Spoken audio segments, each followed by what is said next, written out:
just a bit of intro before I start. So far I've only been streaming mainline campaigns like A Tale of Two Brothers, The South. I did stream Southgard, I think. Then Battle Training as well. And Arcade Incursion is actually not mainline anymore. I did stream Liberty. And I'm not sure about... I think I did stream Descent into Darkness as well. And I'm streaming the Scepter of Fire right now. And North on Rebirth. I've apparently forgotten a lot of things, but whatever. The point is, this time I'm not streaming a mainline campaign. I'm streaming a user-made campaign. Invasion from the Unknown. Personally, I think it's pretty awesome. It also has a sequel called After the Storm, which I've also played. I've played both at least 3 times each. And I want to play it again. Last time I played After the Storm, I've done something just for fun. I've used sprites, a kind of fairy, as the only unit I ever recruit. Like, I had a couple of units that were available for free, and I did use them, but I only recruited the sprites, the fairies. And I want to redo this again for After the Storm and for Invasion from the Unknown. And as the author of the at least I think it was the author, coined the term Tinkerbell meter for this. And suggested that maybe why shouldn't I do this for Invasion from the Unknown as well? And first off, you can't recruit sprites for the whole campaign, especially already you can't recruit them in the first scenario, which is why I'm gonna recruit shamans only in the first scenario. There's sort of also a kind of fairy, and I'm gonna advance them only to druids. And I plan on using them in the second scenario as well, but from this third scenario onwards it will be fairies only. Yeah, first of all, look. Of course it always on hard. The default ING, and actually where's the seed? Just a moment, I've got to ask something. Like on the Discord server.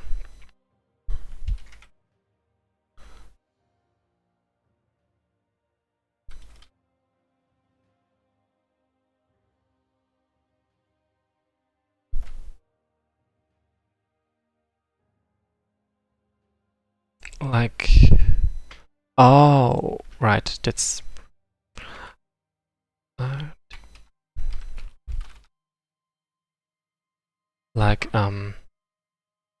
since 1.15.8, there's obviously been a few changes to the campaign selection stuff, and I was looking for this option, Predictable ING. It was called a bit different. Previously it has basically, no matter how many times I reload, as long as I do the same sequence of things, I will get the same rolls of the dice, the same damage numbers, already the same hit and misses. And I just enabled it to restrain my save scumming a bit. Yeah, and if, first of all, just my viewers were kind of commenting how they played the scenario, the campaign if Invasion from the Unknown, like what unit compositions.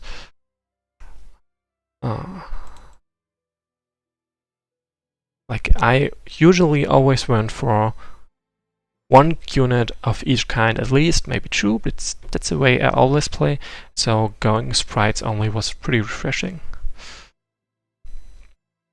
So, I want to start.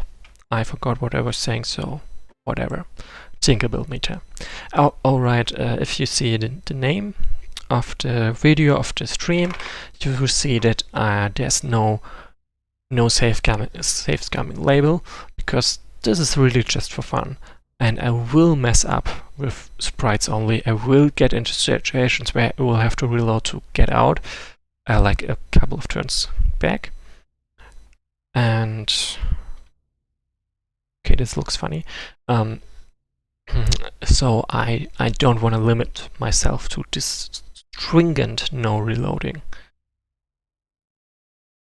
And for this one, I'm gonna read the stuff that happens. From the personal journal of Lord Gallas of the Forest Elves. Our ancestors settled this land ages ago, seeking shelter from the hostile outside world. They hailed from forests which have long withered away. The endless expanse of sand could not possibly offer our kind much more than vicious enemies and a slow, agonizing death. It is said that thousands of elves fell before the survivors finally came across this green valley. As if by the grace of the Lords of Light themselves, as it emerged from the ruins of a once green and lush world in our moment of dire need. Defending our valley from intruders has never been an easy task. A small portion of our troops are trained in the ways of navigating and fighting in sands from a young age and assigned to patrol groups in charge of warding our frontiers.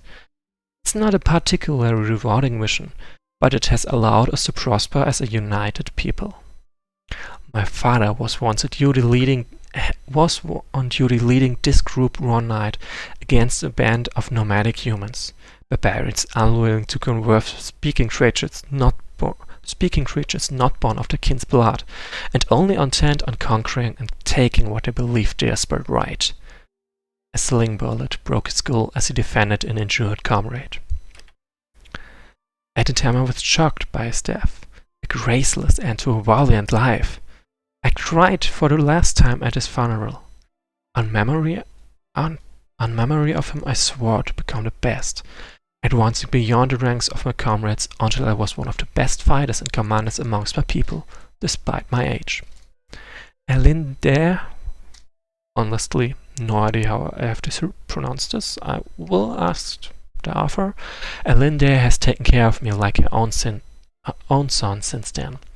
She's been to me the mother I never had, often spending far too much time caring for me, rather than her own duties with the wounded and infirm.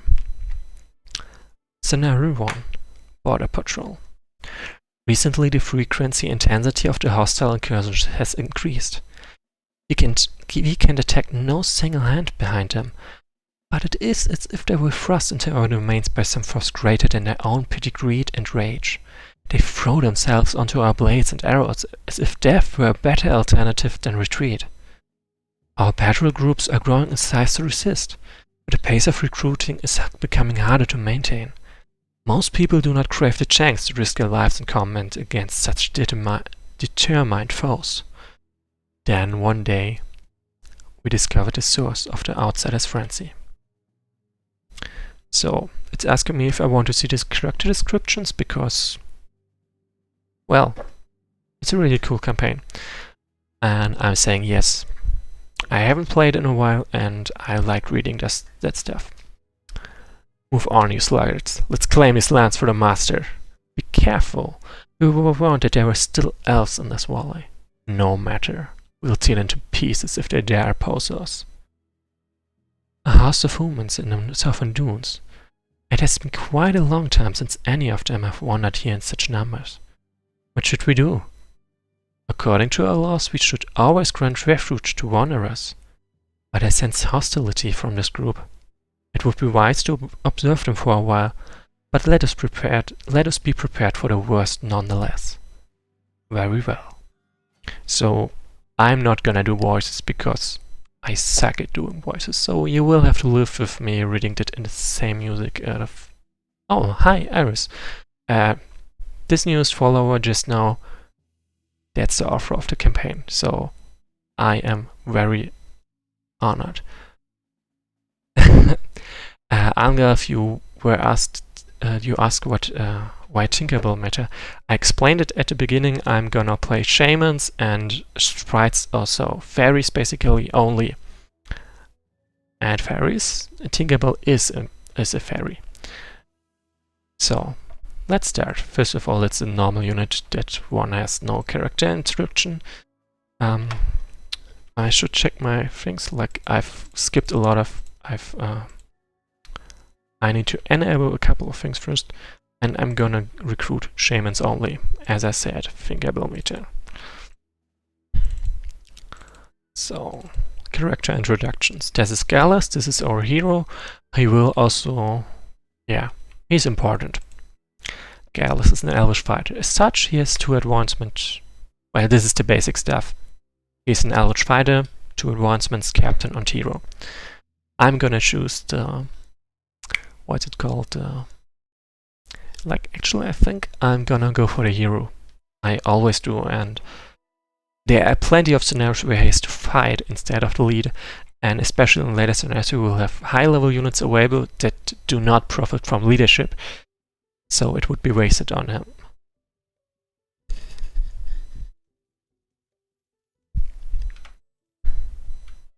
So, and also look, there's a couple of wildlife units. You will have this on a lot of scenarios in this campaign. I think it's a really nice touch as well. And they are kind of free XP.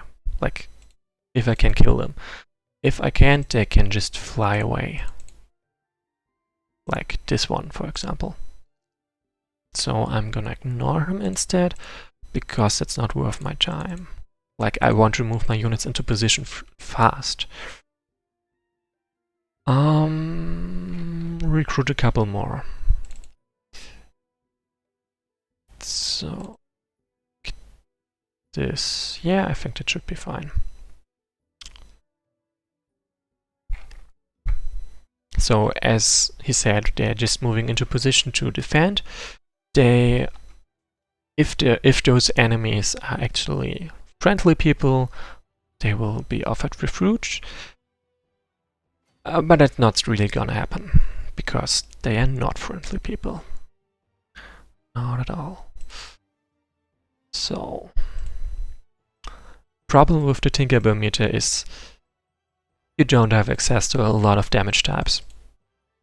You've got like 1, that's fire, and or impact in this case, because I'm also got a couple of shamans. But that's it. You won't be able to take advantage of weaknesses, like for raiders' peers. You will here it's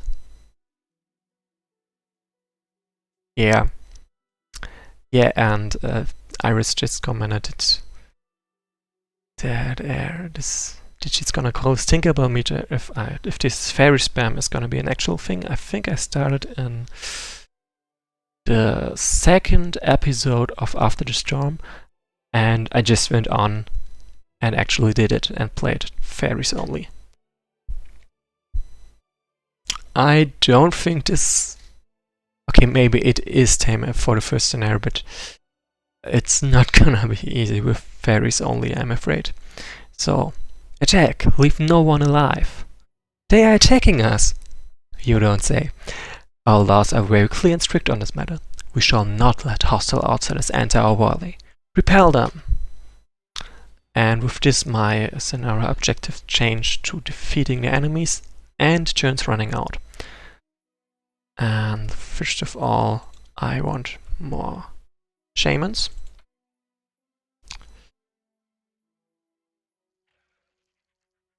And like of course I could attack this one, would deal a lot of damage, but I also really want to attack this one because he is on 30% chance to dodge and stuff, and this is a pretty good position to defend.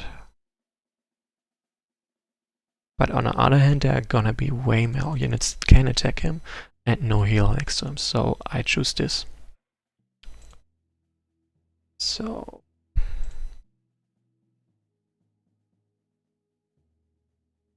I've got next to no damage if I fail this like really hard, which might happen.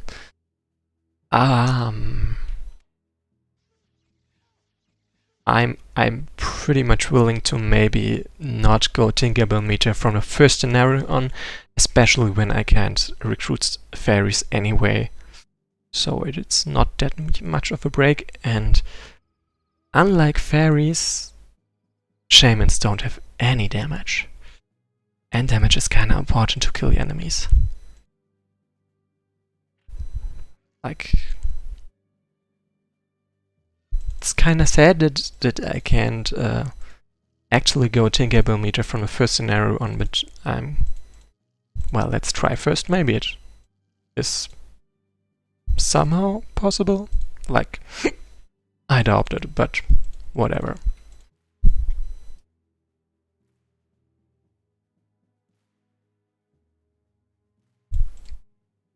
Like, I've got no tanks, I've got no damage, I've only slow. Nah.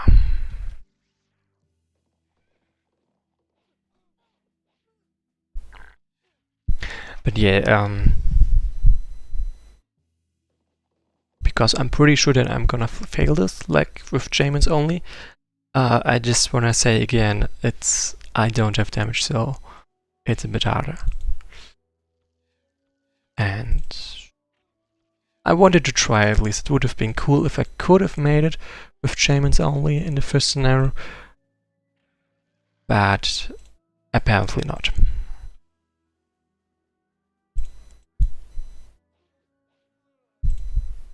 Alright, once I failed because there's not much doubt for me, I will stop for today and try again next time.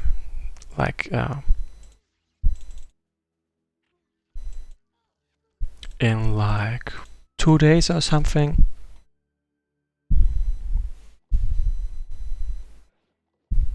But really, I wanted to have tried. It would have been pretty nice, but no fairies, no damage, and no Tinkerbell meter anyway. This should be like, as was pointed out just now, I would need pretty good rolls to win this with shamans only, and I will add I would need pretty insane rolls to win this with shamans only, or be like a godlike player, or playing it on easy.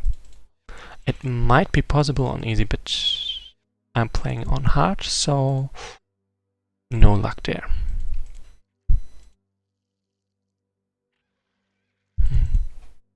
Like, really, shamans are not bad units, but they are units you need together with other units. And there I've died. Shame. Yeah. As I said, that's it for today. I've made a step to actually start, so I won't say at some point that starting is so difficult and I want to do it tomorrow. Instead, I've made a start now and I can continue later on. Yeah, that next battle will be longer. Yeah, I remember that one.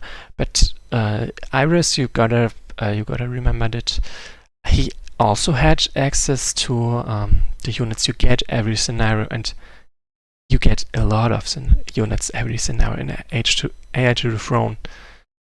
In the first scenario, you don't have to beat them up. You've got allies. You can maybe finish some units off. You can get some XP free. You can maybe even get a sorceress. Then next scenario you have allies again, so you can once more get some XP by finishing enemies off without having to provide much damage. Then next scenario you get mages, and you always have this huge mage. And Conrad, of course. Then the next scenario, I'm honestly not sure. I think Bay of Pearls, where you get once more 3 units, lots of merfolk. Like, you get every single scenario's units. Okay, almost every scenario. So yeah, Heir to the Throne is a bit more doable with mages. especially because you can spend the first 2 scenarios with just backing your allies up and getting XP. Well, in this one, I have no one to provide damage. So, anyway, that's it for today. See you next time.